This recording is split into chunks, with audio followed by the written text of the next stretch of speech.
Marcon, formando da turma de 2000 e hoje juiz de direito no estado da Bahia. Em primeiro lugar, quero parabenizá-lo pelos 20 anos de coordenação do curso de Direito da Uniara. Em segundo, agradecer, porque antes de assumir a coordenação, no ano de 2000, o senhor foi meu professor de Direito Comercial. Isso quando cursava o segundo ano de faculdade, nos idos de 1997. E é esse o Fernando Passos que eu trago na memória. Mais uma vez, parabéns, muito obrigado por tudo e sucesso!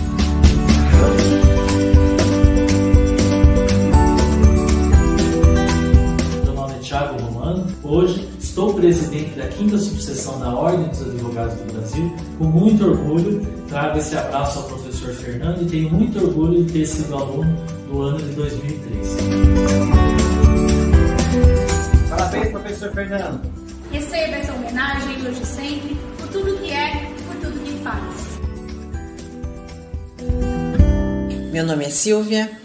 E é com muita alegria que hoje eu venho parabenizar o nosso querido professor Fernando Passos. Eu que estive junto ao professor Fernando Passos por 10 anos na coordenação do curso, venho aqui testemunhar e aplaudir o seu sucesso, a sua dedicação e o seu empenho para com os alunos.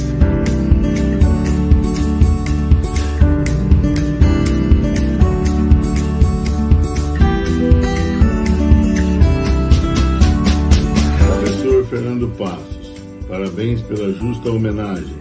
O senhor merece o sucesso. Eu sou a Priscila, aluna formando em 2015. Estou aqui hoje para te parabenizar e mandar um beijo imenso, um abraço imenso e dizer que estou muito feliz por essa homenagem que estão fazendo para você, mais do que merecida.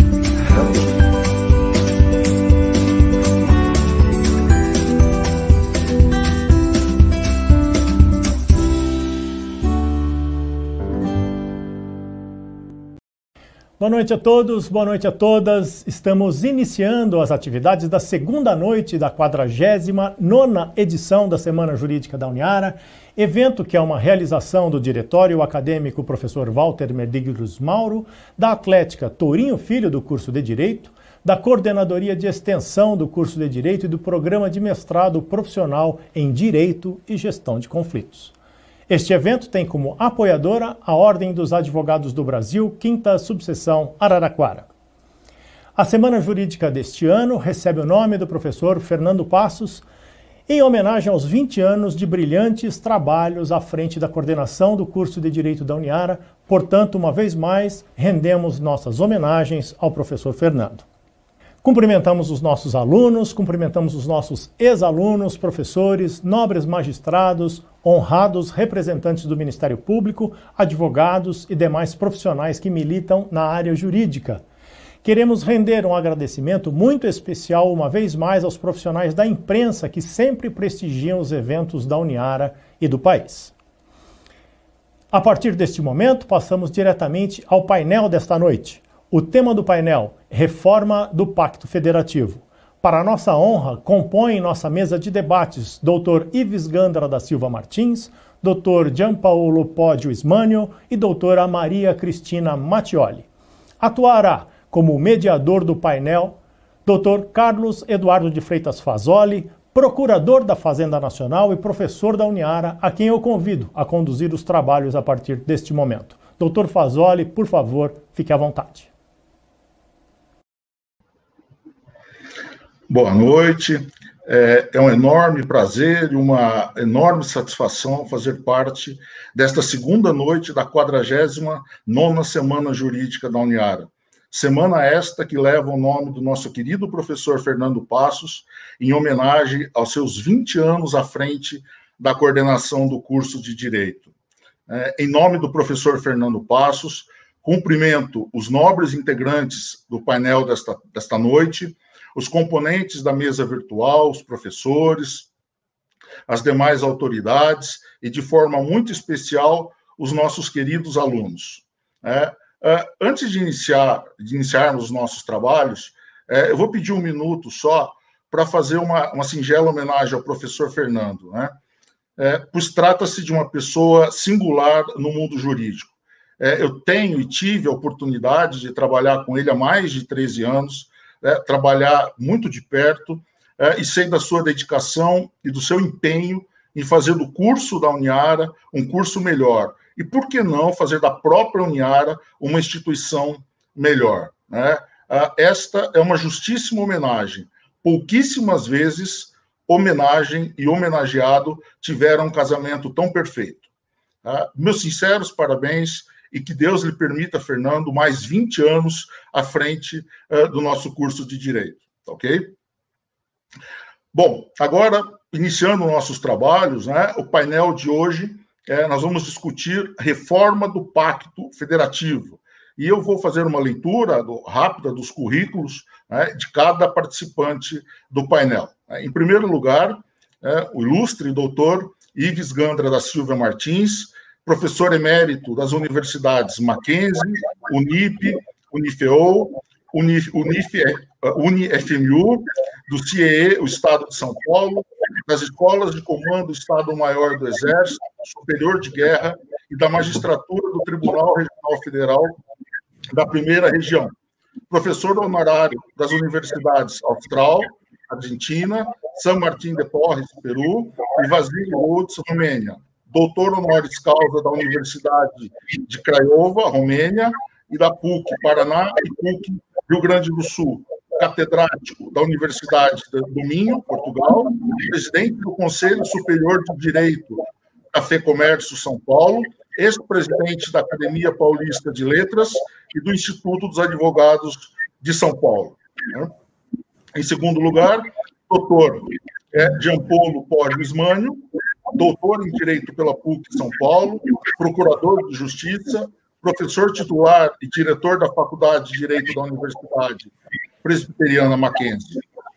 E a doutora Maria Cristina Mattioli, desembargadora aposentada do Tribunal Regional do Trabalho, 15ª Região, mestre em Direito pela Harvard Law School, doutora em Direito pela PUC São Paulo, pós-doutora pela London School of Economics. Boa noite a todos, é um prazer estar aqui com os senhores. Doutor Ives, por favor, o senhor tem a palavra para discutirmos a reforma do Pacto Federativo.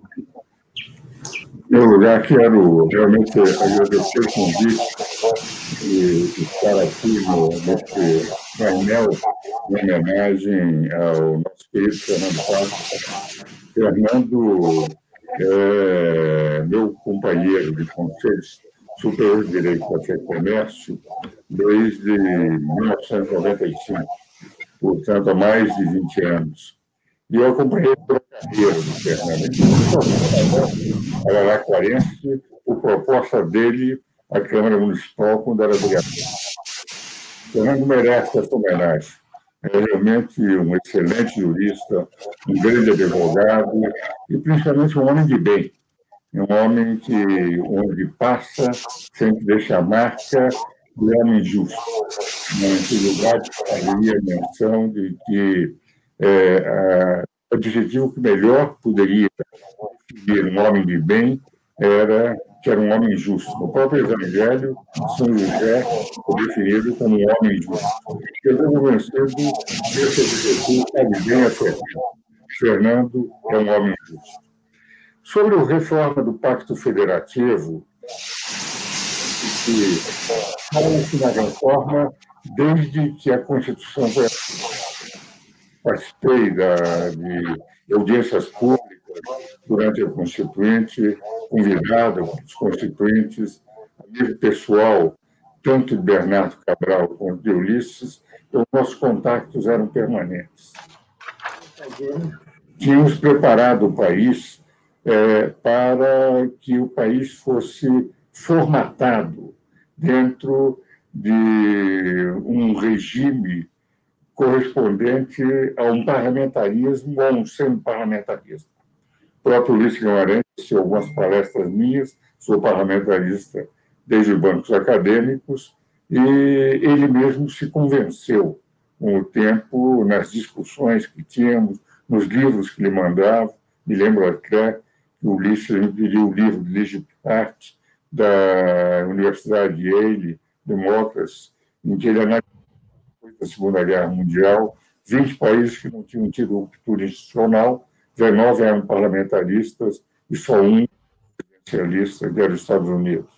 Aliás, eu preferi xerocopiar o livro do que mandar, porque era uma edição única, e brinquei com o Ulisses, dizendo, deputado, com todo o respeito que eu tenho, olha, um Valheiro uma vez me contou que ele não emprestava livros, porque ele formara a sua biblioteca com livros emprestados. Evidente que era... Mas isso eu contei também ao Ulisses. A ideia era ter um país parlamentarista, muitas das medidas colocadas lá, não houve tempo no plenário de se tirar o sistema parlamentar de governo, e o que nós vemos foi, por exemplo, a manutenção de medida provisória, com ipsis menos no prazo, naquela ocasião, da Constituição italiana, que é uma Constituição de um sistema parlamentar de governo. Não houve tempo de retirar. E eu me lembro, na Constituinte, o que era execrado na Constituinte era um decreto-lei. Eles só puseram medida provisória, porque eles tinham certeza absoluta de nós teríamos um pacto federativo com um sistema parlamentar de governo prevalecendo. As teses básicas que levaram, naquela ocasião, à discussão do sistema parlamentar era que o presidencialismo no Brasil tinha sido um fracasso até aquele momento.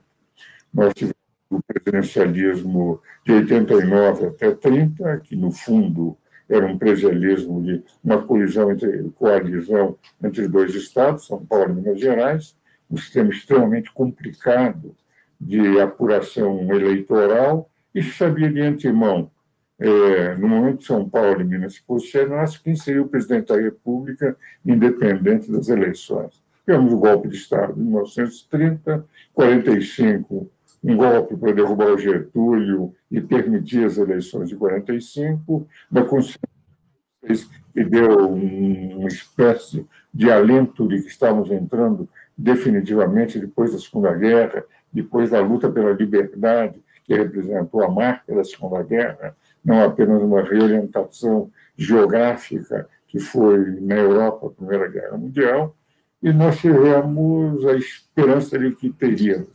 Mesmo assim, tivemos dois golpes, a derrubada do Café Filho, a derrubada do Carlos Luz e o suicídio do Getúlio. Mesmo assim, garantiu-se a presidência do Juscelino Kubitschek. Duas atentonas contra eles, em Aragaça e Jacareacanga, a eleição do presidente Jânio, a sua renúncia, a mudança para um sistema parlamentar que não era parlamentar de governo, era algo caricato. Basta dizer que no plebiscito já presidia um partido parlamentar, na ocasião, em São Paulo, que era o Partido Libertador, do deputado Raul Pila. Eu ia à televisão nos horários gratuitos e dizia, não digam sim nem não para o plebiscito, digam talvez, no dia que tivermos um regime razoável, e foi até proibido, na última sessão, no último dia, pelo presidente do tribunal, de continuar defendendo em horário gratuito, pago pelo governo, uma espécie de abstenção irônica, não diga sim nem não, diga talvez. Me lembro que o presidente do Tribunal Regional Eleitoral, o desembargador Euler Bueno, me preveniu e disse, olha, por isso, por mim, o senhor poderia continuar. Mas as ordens eram lá de cima, não vale a pena. Eu fui ao programa e disse, olha, estou proibido de dizer, não diga sim nem não, diga talvez. Estou proibido de dizer, disse tudo o que eu queria dizer, e não estava proibido. Liguei para o desembargador Euler, o desembargador Euler me disse o seguinte, eu estou à sua disposição para o senhor tomar as medidas que o senhor achar necessárias. Não, o senhor cumpriu o que eu disse. Eu disse que não podia dizer, porque ele queria me dar todo o apoio e realmente não tomou medida nenhuma. Mas nós tivemos o golpe de Estado e a redemocratização, mais pela palavra dos advogados, em 85. Então, a Constituinte foi preparada para o sistema parlamentar. Foi na 1/10 hora, quando as 24 subcomissões se entreguem às 8 comissões, as suas conclusões, os seus textos funcionais. Quando a Comissão de Sistematização tinha levado o sistema parlamentar para o plenário, e Roberto Cardoso Alves, no plenário, com apoio total da Presidência da República, do meu amigo José Sarney, trabalhou e, com a redução de 1 ano no mandato do presidente Sarney, se conseguiu, de outro lado, a manutenção do presidencialismo sem corrigir algumas medidas que eram próprias do sistema parlamentar e governo, o que, de certa forma, foi bom, porque nós passamos a ter um equilíbrio maior no texto constitucional do equilíbrio dos poderes, os direitos e garantias individuais mais elencados, um sistema que, teoricamente, tinha organização dos poderes bem definido no quarto, um regime colocado no título 15 para um momento em que se a democracia brasileira se tornasse uma democracia em crise permanente,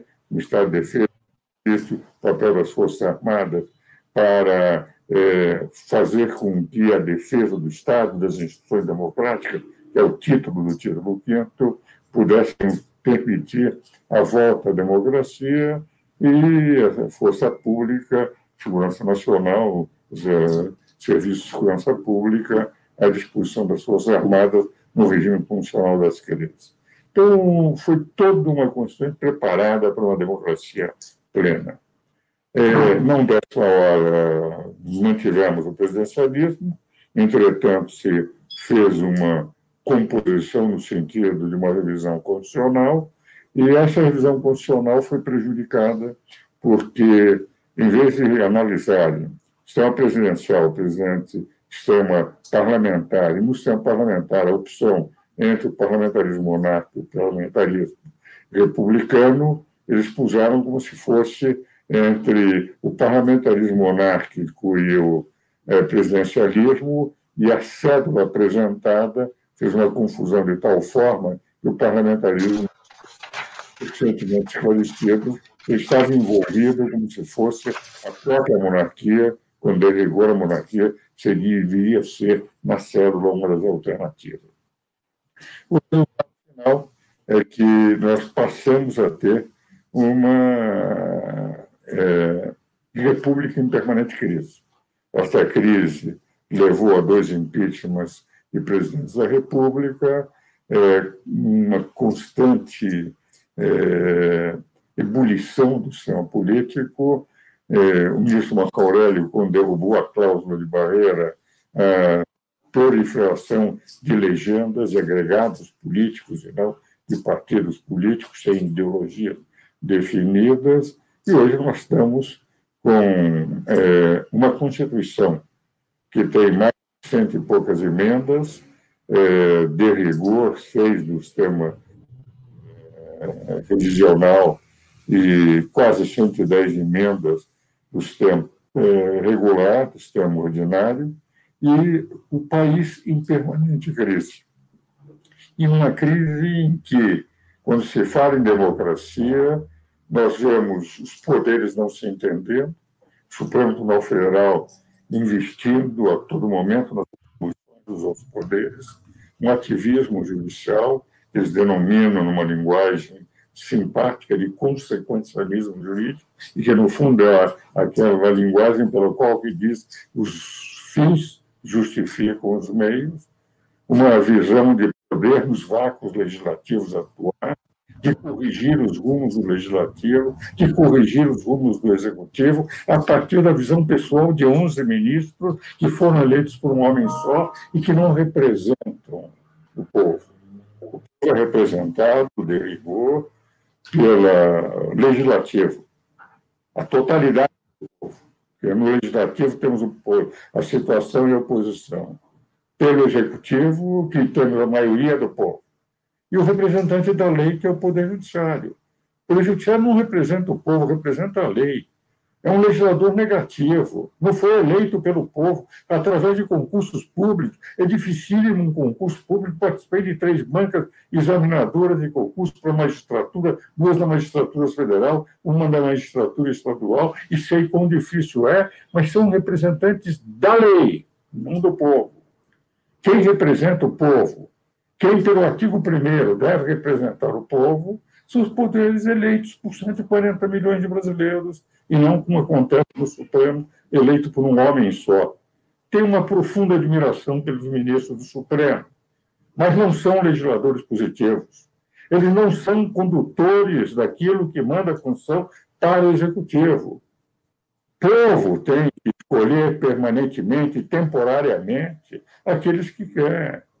Não pode dizer o Supremo Tribunal Federal, o presidente da República, o senhor pode indultar fulano e não pode indultar ciclano, porque essa competência é exclusiva, pelo 84 do presidente da República.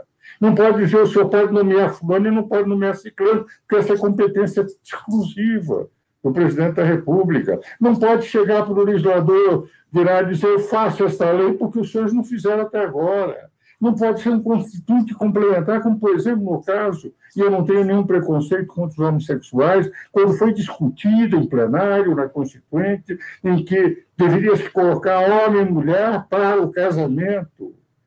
E se colocar, disse, mas não está proibido, não é, mas foi discutido. E disseram o seguinte, casamento tem que ser, não há problema que tenha qualquer outro tipo de sociedade entre eles.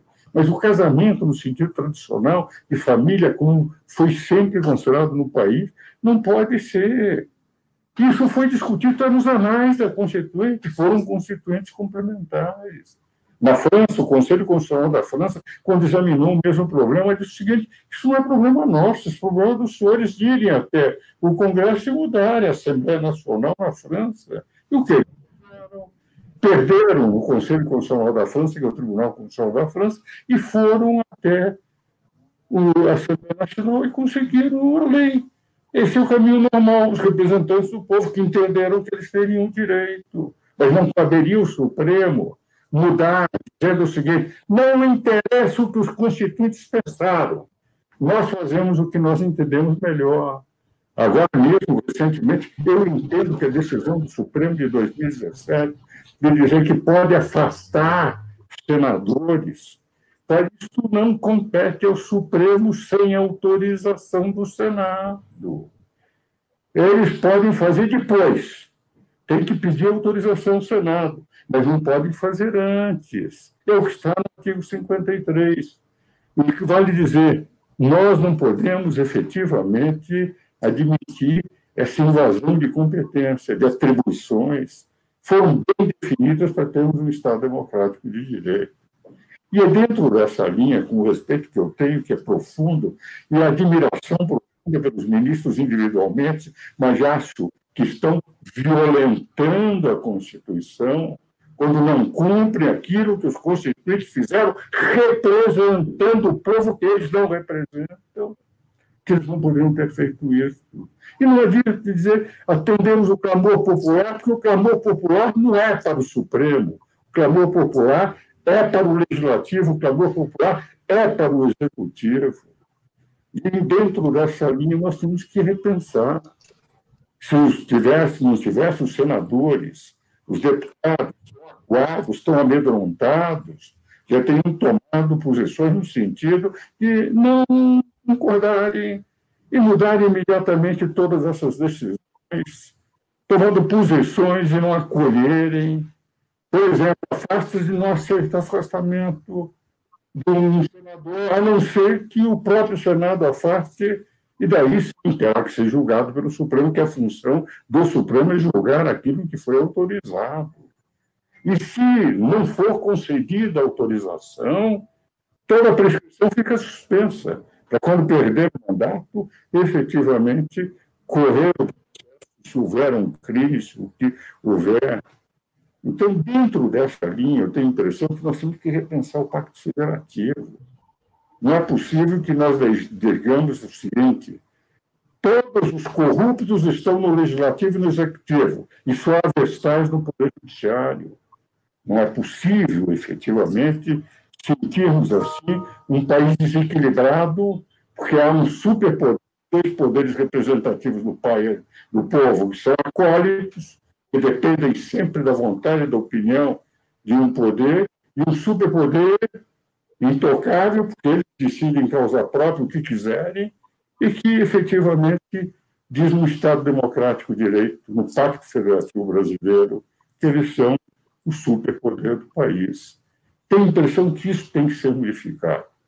Com o respeito que eu tenho, que é muito grande pelos ministros, pela admiração que eu tenho a todos os ministros do Senado, os 10 ministros que eu conheço, e sei perfeitamente da sua competência, acho que avançaram o sinal.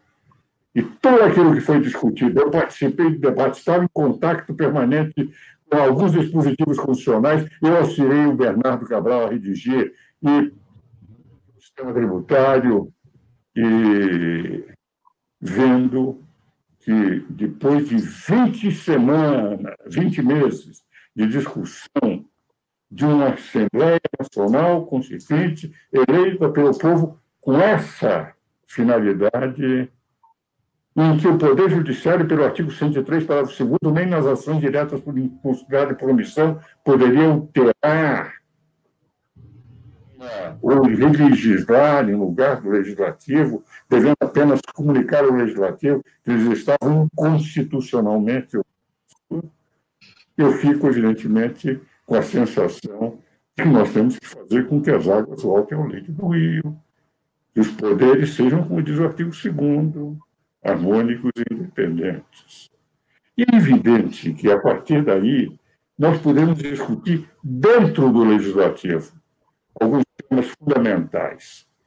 O primeiro tema, evidentemente, é um tema difícil, mas nós temos que, mais cedo ou mais tarde, chegar lá. O Senado é a casa da Federação. O Senado é a representação, por menor que seja o Estado, por maior que seja o Estado, tem uma igualdade de condições. E no deputado, não. Os deputados é a casa do povo. Nós não podemos ter cidadãos de maior representativo e de menor representativo. Quem mora em São Paulo é um cidadão inferior. Quem mora no Acre é um cidadão superior. O voto dele vale muito mais do que o voto de qualquer um de nós. Os partidos políticos não têm sentido. Todos os países parlamentaristas, desses 19 que estão no livro das democracias de Lispirart, todos eles, sem exceção, são países que têm 5, 6, 7. A Inglaterra, de rigor, tem 2, e o liberal praticamente não tem força.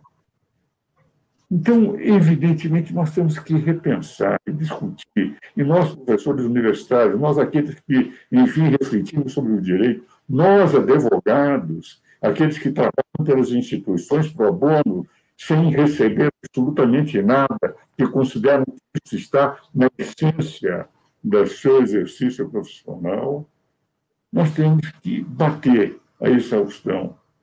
É necessário que se respeite a Constituição, os poderes sejam harmônicos e independentes, que analisemos em profundidade o que é fundamental para o país.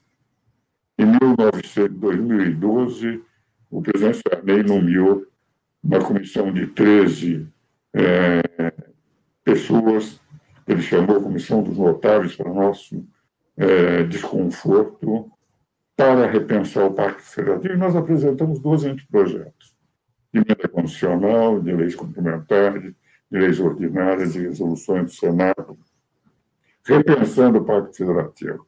Na comissão presidida pelo Nelson Jobim, tinha um relator, Everardo Maciel, mas estavam na comissão Paulo Basso Carvalho, Bernardo Api, Luiz Roberto Barroso, Reis Veloso. É um grupo de pessoas de bastante nível e, enfim, também modestamente era um dos 13 que trabalhava na comissão. Nós fizemos um repensar durante 6 meses do Pacto Federativo. Entregamos com a solenidade, com a televisão, com a presença de todos os senadores, todos nós nos manifestando na televisão, os 12 projetos, que devem dormir serenamente na gaveta de algum senador, que nenhum deles foi transformado sequer em projeto de lei. Mas chegou o momento de batermos. O próprio Luiz Roberto está lá, hoje ministro do Supremo Tribunal Federal, e vai ser presidente quando o Fux deixar a presidência. Então, me parece que é fundamental pensarmos. Primeiro, o regime político. Segundo lugar, no regime político, uma redução de número de partidos. Terceiro, como compactar o tamanho da federação. Fazer com que o país possa caber dentro do PIB. E, nesse momento, uma reforma administrativa em profundidade. A meu ver, a reforma tributária tem que vir depois. Porque a reforma administrativa é que a carga administrativa é que dimensiona a carga tributária. Se tem muito gasto na administração, é evidente que o custo tributário para a nação é muito forte. Hoje há um artigo meu que sai no Estado de São Paulo, na página 2, intitulado sobre privilégios e tartarugas. Eu analiso o seguinte: por que no Brasil o custo da mão de obra oficial está em 13,8% do PIB e a média dos países da OCDE é de 10,2%. Um diferencial de 3,6% em matéria de PIB é algo monumental. Nós temos uma federação que não cabe no PIB. Eu mostrava que, durante a pandemia, foram os únicos que não sofreram. Os servidores públicos que servem o público não sofreram nada, porque tiveram uma manutenção de tudo, não só dos seus subsídios, como das benesses. Sofremos nós, o povo, aqueles que deveriam ser servidos, com 25% de redução em média daquilo que ganham, e, por outro lado, vimos a tristeza do número de desempregados, que aumentou para quase 14% do PIB. É evidente que isso não se compreende. Por outro lado, eu falei sobre as tartarugas. O ovo de tartaruga, se eu destruir, é um crime. Se fizer o aborto, segundo o meu querido amigo Roberto Barroso, que é aborto de 3 meses e que já concedeu habeas corpus, nesse sentido, o nascituro tartarugal tem muito mais valor que o nascituro humano. Porque o ovo de tartaruga vale mais do que ser humano, quando o direito à vida é inviolável e o Código Civil, no artigo 2º, declara que o ser humano, direito do nascituro, é assegurado desde a concepção, todos os direitos. O Supremo diz, menos um direito sem relevância que o direito à vida. O resto de todos os outros direitos estão. Nascituros tartarugais têm muito mais valor do que o nascituro humano. Vocês vão dizer, por que num artigo eu tratei dos dois assuntos que não têm relevância? Tem. Porque qualquer forma do Pacto Federativo que se pretenda fazer na Versailles do século XXI, 2016, que é Brasília, não dá passo de tartaruga. Não dá passo de tartaruga qualquer reforma do Pacto Federativo. Por essa razão, talvez, os tartarugais tenham muito mais privilégio e muito mais proteção no Brasil do que os nascituros humanos. E já ultrapassei meu tempo e paro por aqui. Muito obrigado. Nós que agradecemos, doutor Ives. É sempre uma satisfação ouvi-lo, é sempre uma aula. Esse é um tema que me é muito caro, né? Então, sempre que eu tenho a oportunidade de ouvi-lo, é um privilégio, e provocações que realmente merecem, né, o debate, a discussão e o empenho de todos para um país melhor, né, para que a gente consiga efetivamente cumprir a Constituição. Eu falo isso muito para os nossos alunos. Se nós cumpríssemos a Constituição, já teríamos um país melhor, né? Bastaria que cumpríssemos a Constituição. Muito obrigado pela aula, né? E dando sequência, então, vamos ouvir a fala do Dr. Jean Paul Lismânio.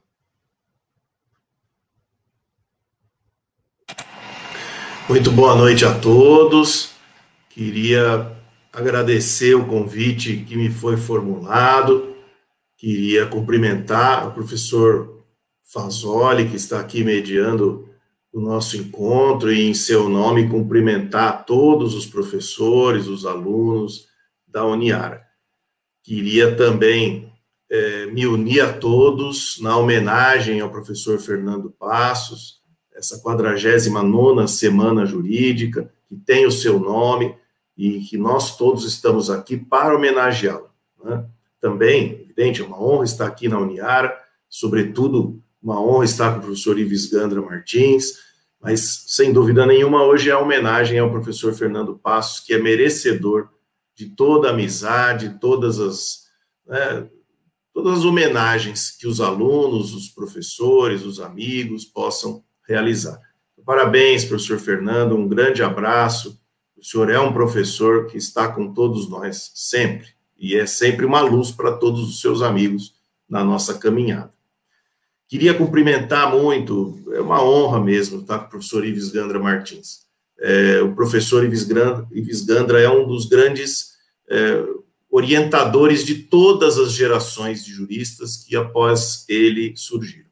A sua palavra, os seus estudos, a sua orientação, o seu trabalho é para todos nós, advogados, membros do Ministério Público, do Judiciário, um exemplo que todos nós procuramos seguir. Está numa mesa, pena que não é presencial, porque o professor Ives nos dá uma alegria imensa, além de tudo, é um homem de uma gentileza no trato a todos nós, que isso é notável, ele nos faz sentir muito bem ao seu redor.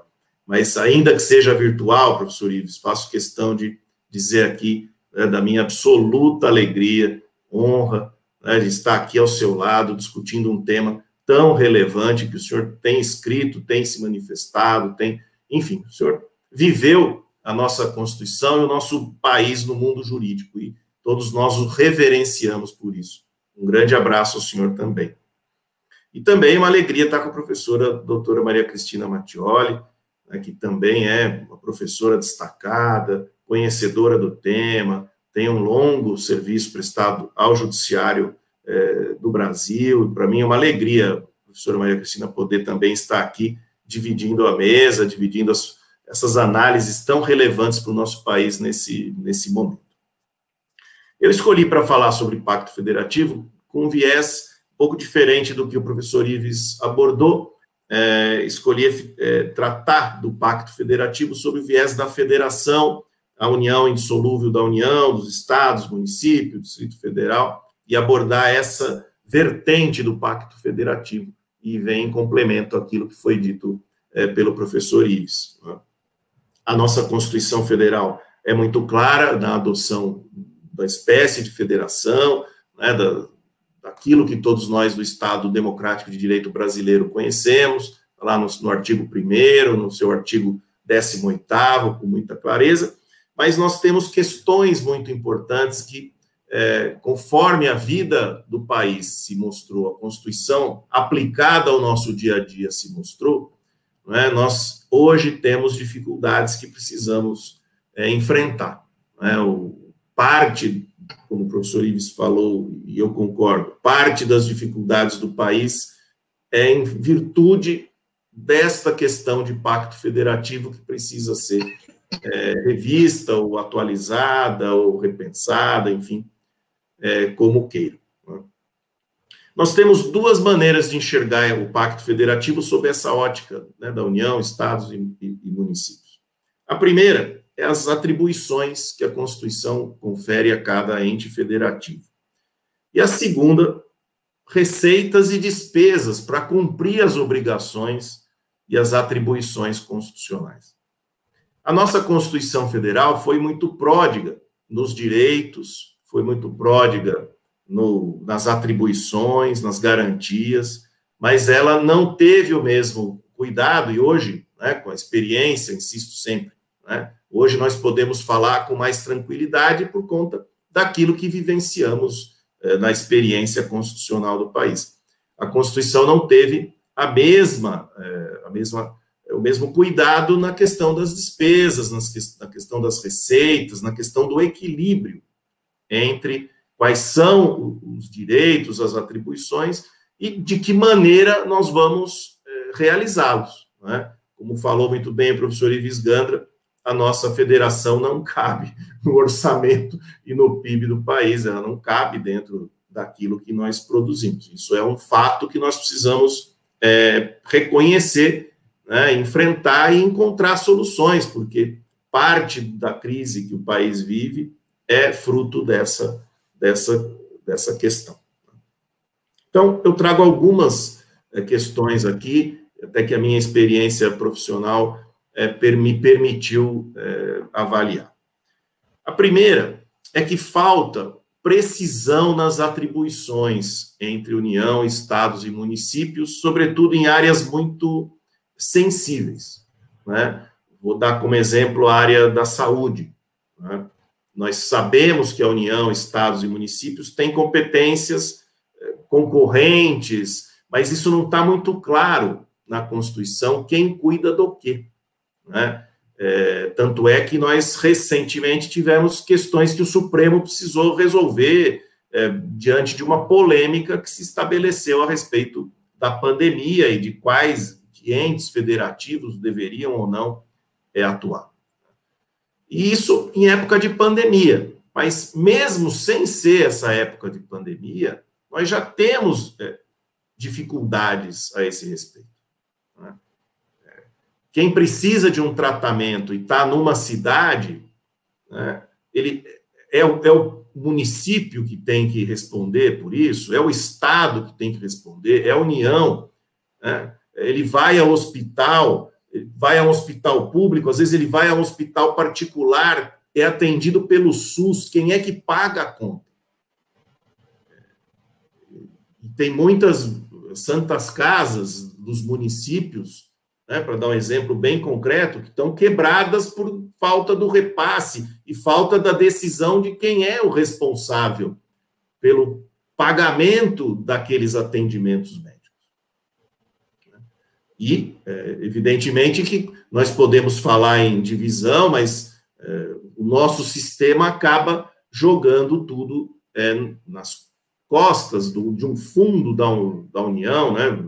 Quando as prefeituras quebram, os estados quebram, eles vão à União e acabam fazendo uma renegociação que leva boa parte dessas dívidas para a União, e isso causa, né, pressão não só no atendimento, como também, né, nas questões orçamentárias do nosso país. Então, além de uma melhor definição de responsabilidades, também seria bom que nós tivéssemos constitucionalmente definido, ou pelo menos alinhavado, né, as integrações necessárias para o cumprimento dessas obrigações. Eu vou dar um exemplo também na área da saúde.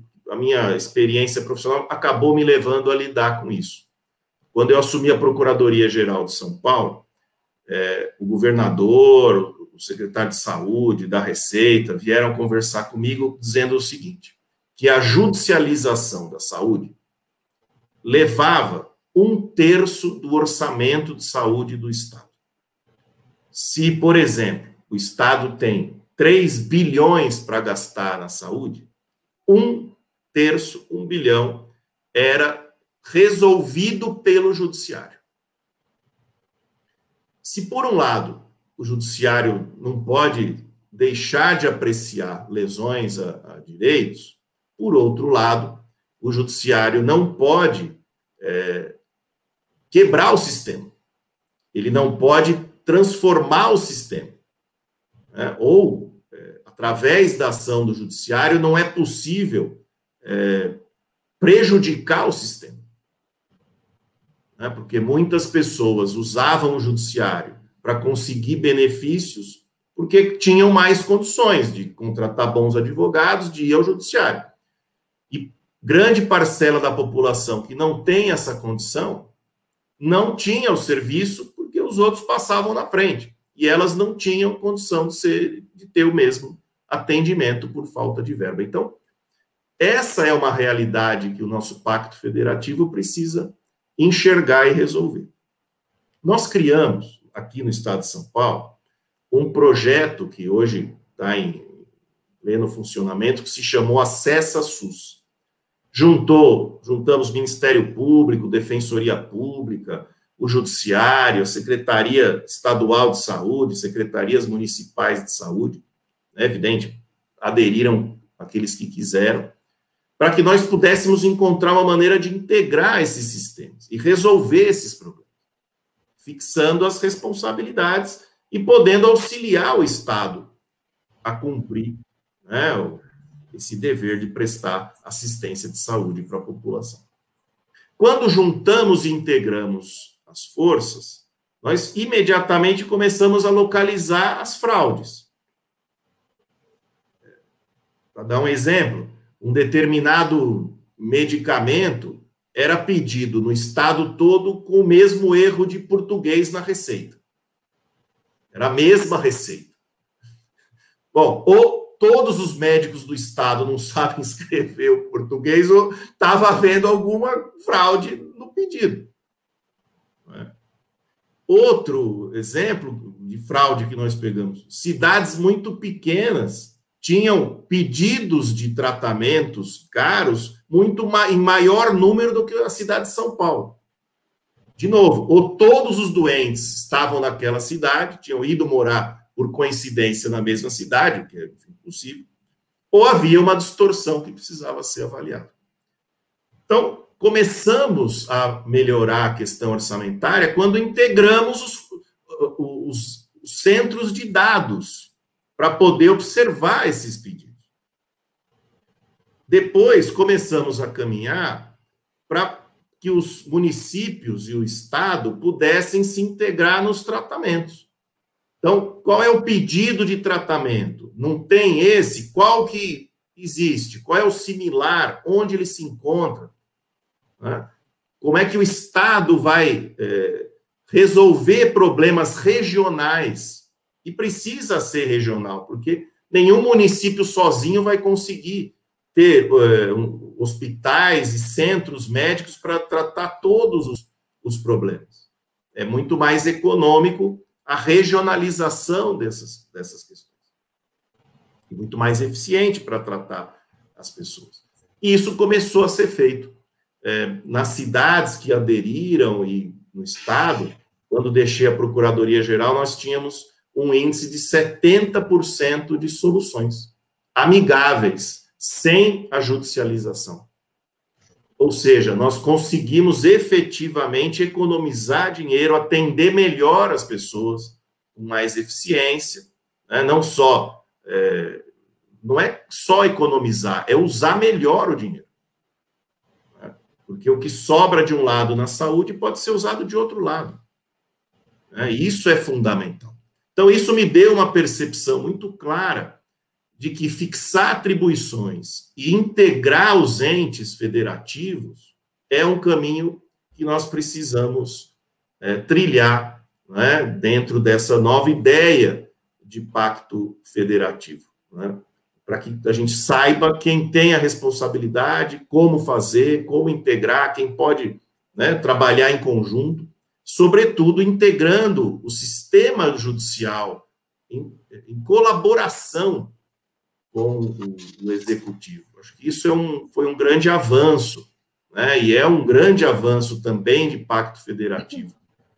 Nos parece que é possível avançar nas arbitragens, nos acordos, né? E diminuir a judicialização e encontrar soluções mais rápidas e mais eficientes também sobre essa ótica.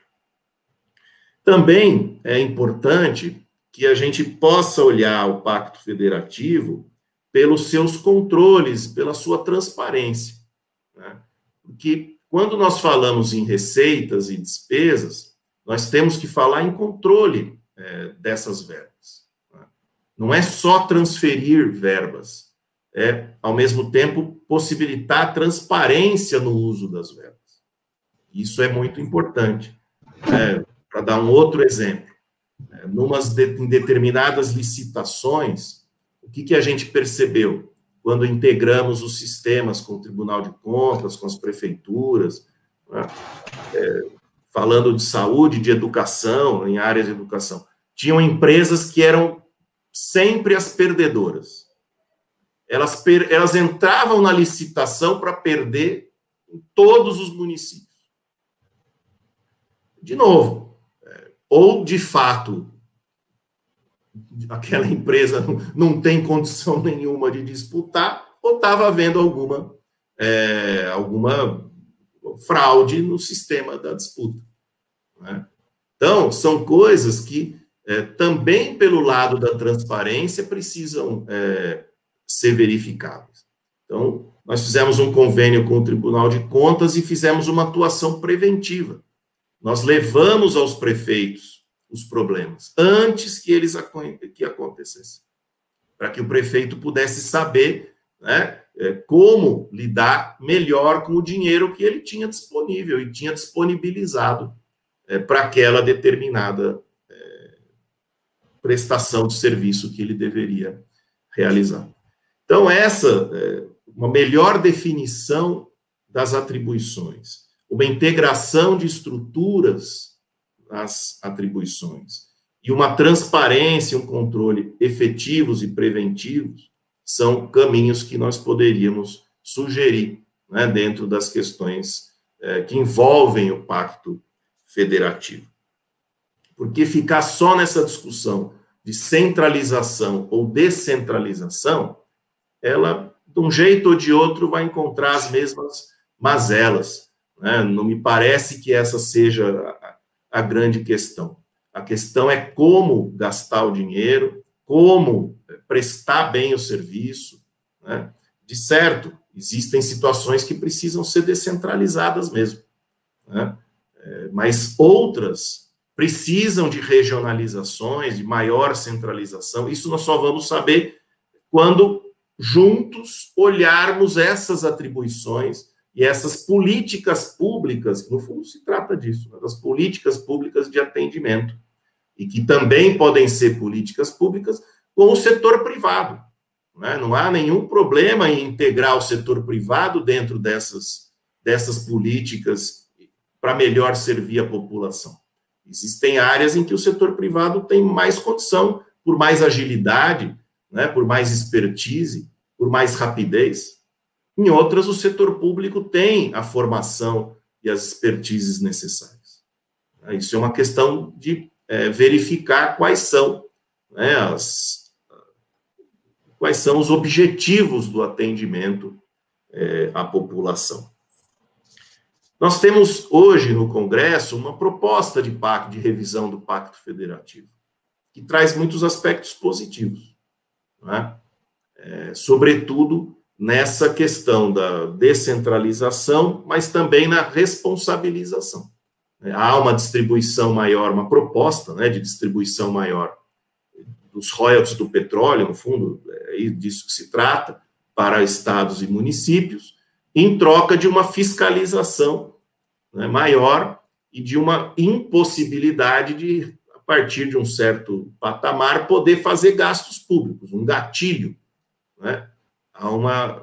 Dentro dessa proposta, existem gatilhos, né, de controle dos gastos públicos, né, o que é sempre bem-vindo, né, porque, de fato, se nós só fizermos distribuição de recursos sem o necessário controle do uso desses recursos, nós vamos apenas causar ainda um maior descontrole dos gastos públicos, o que a nenhum de nós agrada, imagino, porque não se trata, né, de gastar de qualquer maneira. É preciso saber como gastar o dinheiro e ter, enfim, o controle dessas despesas e dessas receitas, né?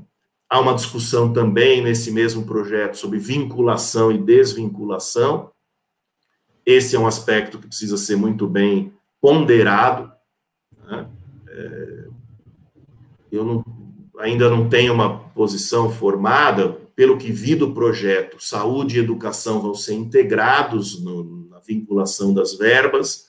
o fato é que alguma vinculação para a saúde e educação precisam ser mesmo reservadas, né, para evitar que o dinheiro acabe sendo gasto em outras coisas e não em áreas essenciais, de fato, que a população necessita, né? Então, também é importante que a gente possa olhar, né, essa reforma não com olhos ideológicos, né? Isso eu acho que mais atrapalha do que ajuda. Nós precisamos olhar com os olhos de quem quer um setor público enxuto, eficaz, eficiente, quem quer que a iniciativa privada possa prestar o seu serviço e quer que a população seja bem atendida. É disso que se trata, atender bem a população, resolver os seus problemas, ter uma estruturação de serviços públicos adequada. E isso se faz com planejamento, com estudo, utilizando bem não só as verbas, mas utilizando bem também a expertise que o país tem, e que pode estar integrada entre setores públicos e privados, né? Na área da saúde tem muitas experiências bem-sucedidas hoje de integração entre setor público, setor privado, judiciário. Ainda falta muito a caminhar, mas já existem muitos projetos que estão caminhando. A área da educação é uma área que nós precisamos olhar com um pouco mais de efetividade, né? Nós não temos hoje problema de acesso ao ensino, né? Sobretudo ao ensino fundamental. A maioria da população tem acesso ao ensino. A questão é da qualidade desse ensino e, portanto, nós precisamos olhar os investimentos públicos que serão feitos e a forma como eles serão feitos em cada estado, em cada município. E não me parece que deixar só o município essa questão seja o melhor caminho, né? Acho que aí é preciso, mais uma vez, uma integração efetiva, né, entre os entes federativos para poder encontrar o melhor caminho. Bom, eram essas as questões que eu tinha trazido, né, e estou dentro aqui do tempo de fala que me foi dado, e gostaria muito de encerrar dizendo mais uma vez da minha alegria de poder compartilhar com pessoas tão qualificadas essas reflexões a respeito do Pacto Federativo Brasileiro. Desejar um grande abraço e, sobretudo, aos nossos alunos, né, que estejam assistindo, que eles possam ter, né, mais uma vez, muito aproveitamento, muita dedicação, e que façam jus aí à Semana Jurídica, ao professor Fernando Passos, aí se dedicando muito aos seus estudos. Um grande abraço a todos. Muito obrigado, doutor Ismânio. É sempre um prazer ouvi-lo. O senhor tocou com pontos sensíveis, né? A efetiva prestação do serviço público. Tenho certeza que todos aproveitaram muito. E a gente já passa, então, para a doutora Maria Cristina Mattioli, que dentro da nossa programação, a senhora tem aí 20 minutos para fazer as considerações da senhora. Boa noite a todos. Professor Fasoli, muito obrigada pelo convite. É uma honra muito grande participar de um painel junto com autoridades no assunto, onde eu sou simples neófita dentro desse tema do Pacto Federativo. Eu só tenho a aprender, como aprendi no momento, com o doutor Ives e com o doutor Ismânio. É um prazer participar desta Semana Jurídica em homenagem ao querido Fernando Passos.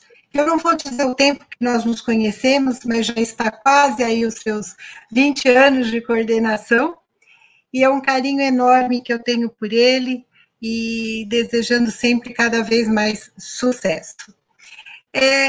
Eu vou tentar levantar só alguns pontos que dentro da minha área de atuação parece que estão mais relacionadas ao tema da reforma do Pacto Federativo.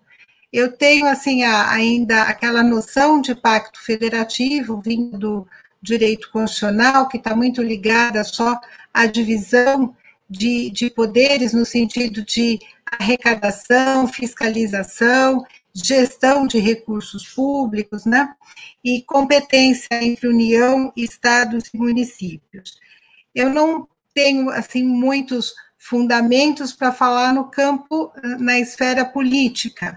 O que me interessa falar da reforma do Pacto Federativo diz respeito a 2 pontos, assim, específicos, e que talvez sejam os mais importantes, ou se não, os únicos, para a área de atuação de empregados, empregadores, das empresas, né? A ideia central que nós temos hoje, em se tratando de reforma do Pacto Federativo, pelo menos para mim, é aquele conjunto de medidas, de PECs, que visam aí dar uma reforma mais abrangente para o país, ou chamado, né, Plano Mais Brasil, em que envolve a PEC do Pacto Federativo, a PEC emergencial e a PEC dos fundos públicos.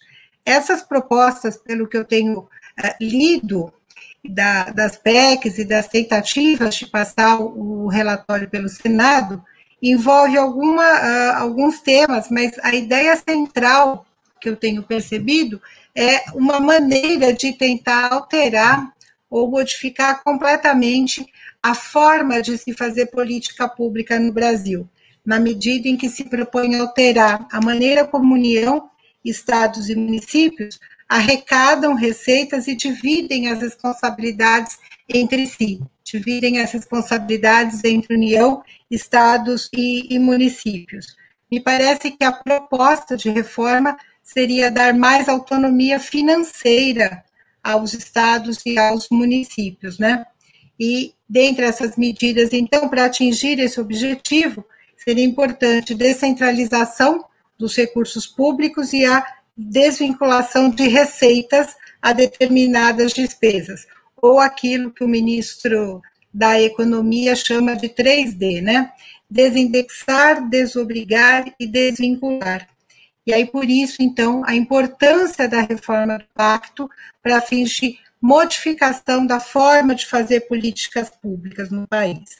E as medidas que se propõem, eu vou falar bem rapidamente, basicamente a extinção de municípios, aqueles que não têm capacidade, que não têm receita própria para que se possa autogerir, a preocupação com gastos, com educação e com a saúde, como o professor Ismânio lembrou, os gastos com saúde decorrentes de decisões do Poder Judiciário afetam demais os orçamentos públicos, né? A divisão dos recursos do pré-sal, alterando regras, né, as regras de distribuição, que deverá render aí cerca de 40 bilhões para os estados e municípios em 15 anos, a formação, a criação de um Conselho Fiscal da República, formado pelo presidente da República, presidente da Câmara, do Senado, do STF e do TCU, e representantes de estados e municípios,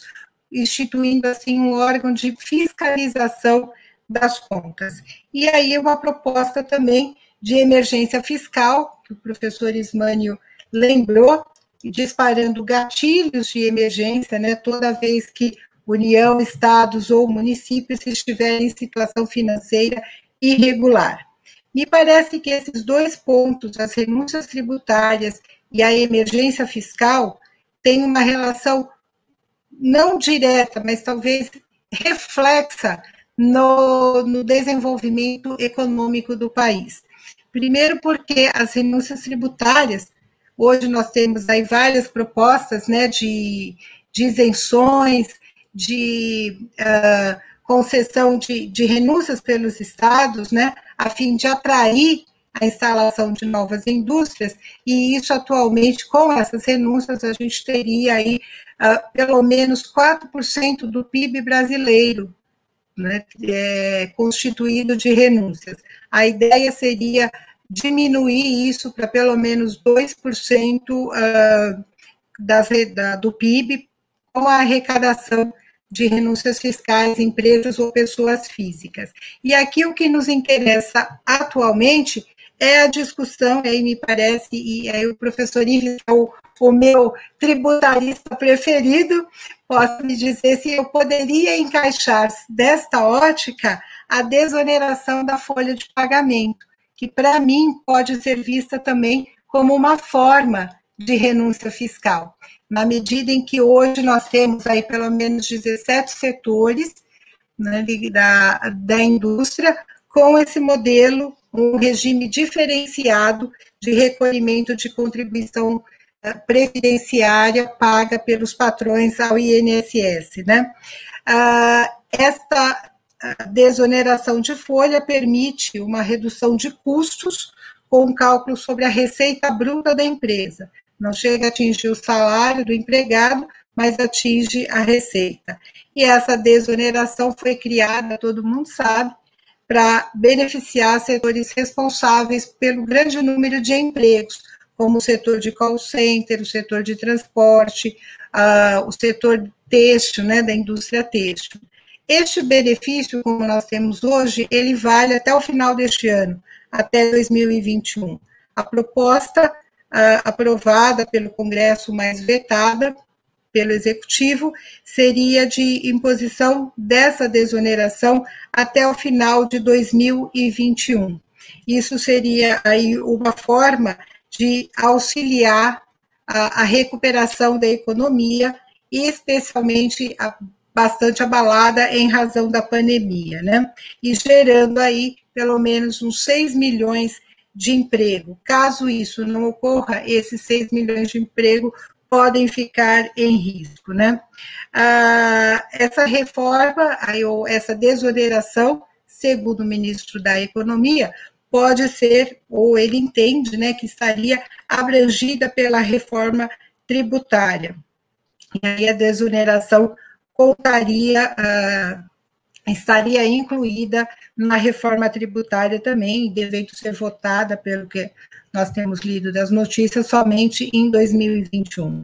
Me parece que este é um ponto bem importante, estimulando o crescimento econômico, estimulando a geração de empregos em setores estratégicos hoje da economia, e talvez até sendo um argumento de favorecimento àqueles que admitem a reforma do Pacto Federativo e, contrariamente, ou rechaçando os argumentos daqueles que são contra, na medida em que dizem que a reforma do Pacto Federativo não protege os mais pobres ou cria ainda desigualdades maiores. Né? Outro ponto que eu vejo importante de discussão, e aí é muito canalizada para o servidor público, é o ponto da emergência fiscal, né? A criação deste gatilho que é acionado toda vez que a União, Estado ou município estiverem em situação financeira irregular. Acionado este gatilho, haveria então um impedimento legal para a criação de cargos, para a realização de novos concursos públicos, para reestruturação de carreiras públicas, para a criação de parcelas indenizatórias para o funcionalismo, e o que é mais preocupante para o funcionalismo público é a possibilidade de redução de até 25% da jornada e, consequentemente, até 25% de redução salarial. Então, estes pontos me parecem importantes serem discutidos e, a meu ver, são pontos que devem estar impactando o bom andamento dessa reforma, porque nós temos categorias muito fortes que vão brigar contrariamente a estes pontos, principalmente em relação a este gatilho da emergência fiscal. Né? Em relação à desoneração da folha de pagamento, que eu particularmente, embora não sendo tributarista, entendo que ele estaria dentro deste tema das renúncias tributárias e não necessariamente estaria inserido na reforma tributária, seriam pontos importantes e que podem ajudar a deslanchar o crescimento econômico do país a partir do ano que vem, nesse período pós-pandemia. Infelizmente, eu não tenho, assim, devo ser sincera, outros elementos ou outros argumentos para discutir em relação a outros temas. Me parece interessante a questão da extinção de municípios que não tenham a sua receita própria, porque isso também vai afetar o funcionalismo público. Se eu tiver um município sendo extinto ou então incorporado a outro município, dentro da minha visão aqui trabalhista, da minha ótica trabalhista e também de direito administrativo ligado ao direito do trabalho, vai afetar também uma classe de trabalhadores, aí uma classe considerável do serviço público. Então, são coisas a serem pensadas, em que nós temos lideranças fortes na questão da desoneração, lideranças sindicais, representantes de empresas de diferentes setores, que estão trabalhando, inclusive hoje, pelo que eu tenho lido das notícias, está havendo em Brasília uma manifestação em favor da desoneração da folha de pagamento e derrubada do veto para que essa desoneração prossiga até dezembro de 2021. Não só para 17 setores, mas, na medida do possível, a ampliação para vários outros setores, né? Abrangendo aí toda a indústria. Então, estes são os pontos que eu acho relevantes que devemos discutir dentro da reforma do Pacto Federativo, sem discutir as outras duas PECs que fazem parte de um conjunto muito maior, né, de reformas. E agradeço imensamente o convite, e agradeço e desejo sucesso ao professor Fernando Passos, que venham aí mais 20 anos, pelo menos, de coordenação do curso de Direito da Uniar, uma faculdade, uma universidade tão prestigiada. Muito obrigada a todos. Também parabéns. Nós que agradecemos, doutora Maria Cristina, né? Pontos importantes também, e cabe ressaltar, né, 3 painéis, um tema complementando o outro, né? Isso que é muito bom, muito interessante, foi muito proveitoso, com certeza. Muito obrigado, né, aos 3 integrantes desse painel, e agora eu gostaria de convidar o professor Fernando Passos, né, para que eles fizessem algumas considerações.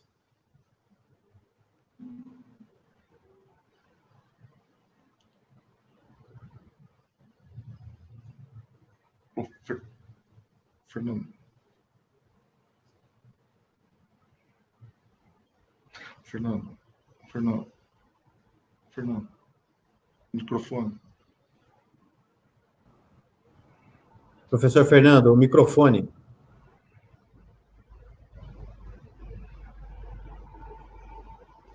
Agora sim, né? Oh, perdão. Bom, todavia, eu tenho apenas 5 minutos, porque todos os nossos palestrantes têm compromissos já agendados, e eu queria muito também agradecer a presença aqui do nosso Tiago Romano, presidente da Ordem dos Advogados, um fã incondicional do professor Ives, ele posta tudo do professor Ives, e hoje conheceu, se é que não conhecia, mais 2 grandes figuras também, que farão parte dos seus posts, porque eu bem o conheço. Ele divulga boas ideias.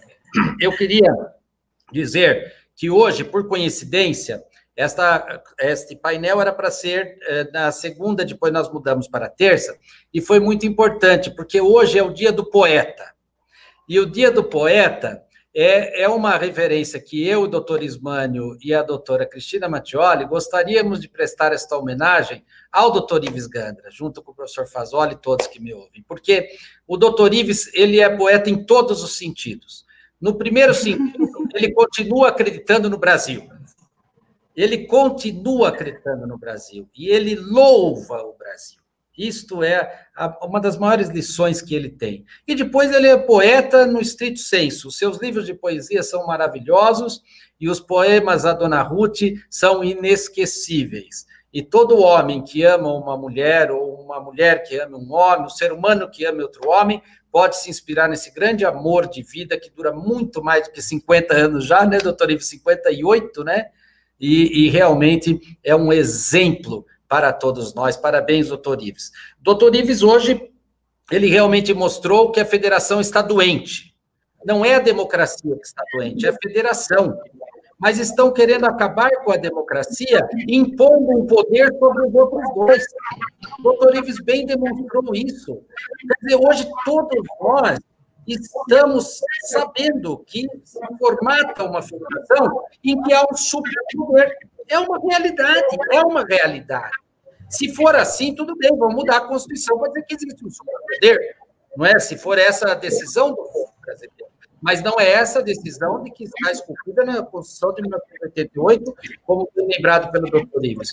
O doutor João Paulo Ismani lembrou, e eu acompanhei a vida dele na questão da judicialização. O que faziam? Usavam o judiciário para furar fila das internações, usavam o judiciário para apurar a fila de todas aquelas filas que eram necessárias, e sem orçamento, os prefeitos tinham que pagar, sem ter dinheiro para pagar, tirava de outra coisa. O doutor Ismânio conseguiu, eu acompanhei no Tribunal de Contas, todo o movimento que vocês fizeram. Isso é rediscutir, sim, o federalismo, porque o Pacto Federativo, de até onde o judiciário pode também, nisso, acabar com essa questão do orçamentário, desrespeitando a vida dos municípios. E a doutora Cristina Mattioli lembrou bem, há municípios, o doutor Ives já demonstrou isso outro dia, na federação, há municípios que recebem toda a sua receita vem do federal, toda a sua receita vem do governo federal. Não teria problema se fosse assim, se essa receita fosse direto